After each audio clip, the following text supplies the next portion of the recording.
ರಾಜ್ಯ ಸರ್ಕಾರ 2.5 ವರ್ಷ ಪೂರೈಸ್ತಾ ಇರೋ ಸಂಭ್ರಮ ಒಂದು ಕಡೆ ಆದರೆ ಸಿಎಂ ಮತ್ತು ಡಿಸಿಎಂ ಡಿಕೆಶಿ ನಡುವಿನ ಕಿತ್ತಾಟ ವಿಪಕ್ಷಗಳಿಗೆ ಅಸ್ತ್ರವಾಗಿದೆ. ಡಿಸೆಂಬರ್ 8ರಿಂದ ಆರಂಭವಾಗಲಿರೋ ಚಳಿಗಾಲದ ಅಧಿವೇಶನಕ್ಕೆ ಸಿಎಂ ಸಿದ್ದರಾಮಯ್ಯ ಸರ್ಕಾರ ಸಕಲ ಸಿದ್ಧತೆ ಮಾಡಿಕೊಂಡಿದೆ. ಇದೇ ವಿಚಾರವಾಗಿ ಸಿಎಂ ಸಿದ್ದರಾಮಯ್ಯ ಇಂದು ಸಚಿವರ ಜೊತೆಗೆ ಸಭೆ ನಡೆಸಿ ವಿಪಕ್ಷಗಳಿಗೆ ತಕ್ಕ ಉತ್ತರ ನೀಡಲು ಸನ್ನದ್ಧರಾಗುವಂತೆ ಸಲಹೆ ಸೂಚನೆ ನೀಡಿದ್ದಾರೆ. ಚಳಿಗಾಲದ ಅಧಿವೇಶನಕ್ಕೆ ರಾಜ್ಯ ಸರ್ಕಾರ ಫುಲ್ ರೆಡಿ.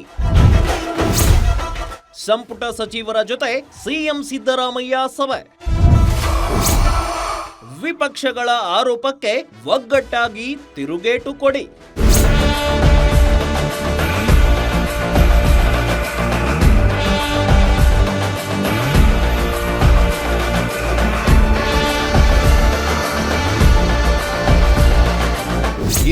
ಡಿಸೆಂಬರ್ 8ರಿಂದ ಬೆಳಗಾವಿಯ ಚಳಿಗಾಲದ ಅಧಿವೇಶನ ಆರಂಭವಾಗ್ತಿದೆ.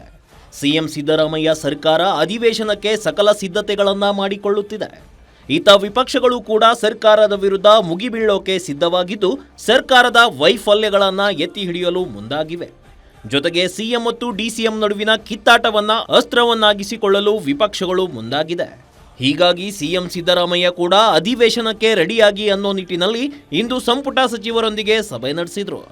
ಸಚಿವ ಸಂಪುಟ ಸಭೆಯ ಬಳಿಕ ಸಚಿವರೊಂದಿಗೆ ಬೆಳಗಾವಿ ಅಧಿವೇಶನದ ಬಗ್ಗೆ ಸಮಾಲೋಚನೆ ನಡೆಸಿದ ಸಿಎಂ ವಿಪಕ್ಷಗಳ ಆರೋಪಗಳಿಗೆ ಸಮರ್ಪಕವಾಗಿ ತಿರುಗೇಟು ನೀಡುವಂತೆ ಸಲಹೆ ಸೂಚನೆಯನ್ನ ಸಭೆಯಲ್ಲಿ ನೀಡಿದ್ದಾರೆ ಎನ್ನಲಾಗಿದೆ.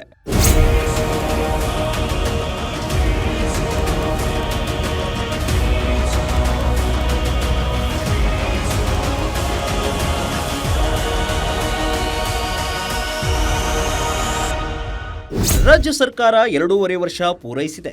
ಹೀಗಾಗಿ ಸರ್ಕಾರದ ವಿರುದ್ಧ ವಿಪಕ್ಷಗಳು ಅಖಾಡಕ್ಕೆ ಇಳಿಯೋ ನಿಟ್ಟಿನಲ್ಲಿ ಈಗಾಗಲೇ ಸಭೆಗಳನ್ನ ಮಾಡಿದ್ದು ಸಿಎಂ ಕೂಡ ಅಲರ್ಟ್ ಆಗಿದ್ದಾರೆ.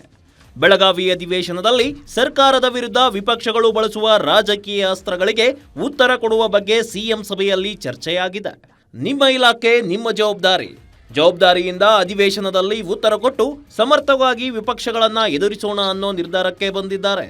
ಈ ಬಗ್ಗೆ ಪ್ರತಿಕ್ರಿಯೆ ನೀಡಿದ ಎಚ್.ಕೆ. ಪಾಟೀಲ್, ಅಧಿವೇಶನಕ್ಕೆ ನಾವು ಸಿದ್ಧರಾಗಿದ್ದೇವೆ. ಸಿಎಂ ಅವರು ಸಲಹೆ ಸೂಚನೆಗಳನ್ನ ನೀಡಿದ್ದಾರೆ ಅಂತಂದ್ರು.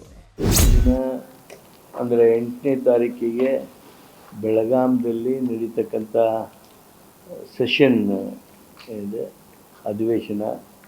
ಆ ಅಧಿವೇಶನಕ್ಕೆ ಸೂಕ್ತವಾಗಿರ್ತಕ್ಕಂಥ ತಯಾರಿಗಳು ಹಾಗೂ ಸಂಬಂಧಿಸಿದವರಿಗೆಲ್ಲ ಉತ್ತರ ಒದಗಿಸುವಲ್ಲಿ ವಿಶೇಷ ಗಂಭೀರತೆ ವಹಿಸ್ತಕ್ಕಂಥದ್ದು ಹಾಗೂ ಅದಕ್ಕೆ ಬೇಕಾಗಿರ್ತಕ್ಕಂಥ ಆ ಚರ್ಚೆಗಳು ಯಾವುದೇ ಬಂದರೂ ಸಹಿತ ಆ ಚರ್ಚೆಗಳ ಕುರಿತು ನಾವು ಮಾಡಿಕೊಳ್ಬೇಕಾಗಿರ್ತಕ್ಕಂಥ ಸಿದ್ಧತೆಗಳ ಬಗ್ಗೆ ಸನ್ಮಾನ್ಯ ಮುಖ್ಯಮಂತ್ರಿಗಳು ತಮ್ಮ ಸಲಹೆ ಸೂಚನೆಯನ್ನು ಮಾರ್ಗದರ್ಶನವನ್ನು ನೀಡಿದರು. ಸರ್ಕಾರದ ವೈಫಲ್ಯಗಳು ವಿಪಕ್ಷಗಳಿಗೆ ಸಹಜವಾಗಿ ಅಸ್ತ್ರವಾದರೆ ಸಿಎಂ ಡಿಸಿಎಂ ಕುರ್ಚಿ ಕಾಳಗ ಈ ಬಾರಿಯ ಚಳಿಗಾಲದ ಅಧಿವೇಶನದಲ್ಲಿ ಬ್ರಹ್ಮಾಸ್ತ್ರವಾಗಿದೆ. ಇದರ ನಡುವೆ ಸಚಿವರ ಕಾರ್ಯವೈಖರಿಯ ಬಗ್ಗೆಯೂ ಆಡಳಿತ ಪಕ್ಷದ ನಾಯಕರೇ ಅಸಮಾಧಾನ ಹೊರಹಾಕಿದ್ದಾರೆ. ಹೀಗಾಗಿ ಚಳಿಗಾಲದ ಈ ಅಧಿವೇಶನದಲ್ಲಿ ಬಿಸಿ ಚರ್ಚೆಯಾಗೋದು ಫಿಕ್ಸ್ ಆಗಿದೆ. Durgesh Nayak, political bureau, guarantee news, Bengaluru.